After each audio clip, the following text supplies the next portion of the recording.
Hi, so over the past few weeks, I've been trying to teach myself how to make hummus. For my previous posts, you might have seen that I discussed the history and the culture surrounding hummus. The goal of this project was to teach myself a new skill through online networking. I set an expectation for myself early on that I was going to learn from Arabic experts seeing as hummus is a large part of the Arabic culture. I learned a lot through this process. On the surface level, I learned that you need to peel chickpeas to get that nice creamy, smooth hummus. And from blogs such as Amanda's Plate or the Culinary Forum from the Society of Culinary Arts and Letters, there are several ways to do this, such as actually peeling them or boiling them too. Deep down, I learned a lot more, and that food is very important to our society. And I say this for two reasons. First, as I was having trouble finding experts who could help me with my learning, I reached out to my students who are primarily of Arabic descent, and the responses I got from them were overwhelming.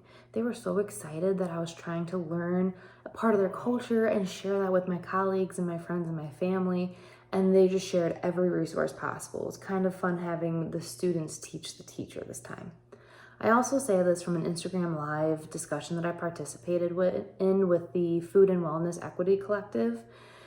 Food is really important to our culture and society no matter where you are. It is a roadblock for several families, and not only is it expensive, but it's also not good food always and can be quite full of artificials. And especially in this time of COVID, this should be something that we're working more towards. So I was learning how important food is to our society in more ways than one.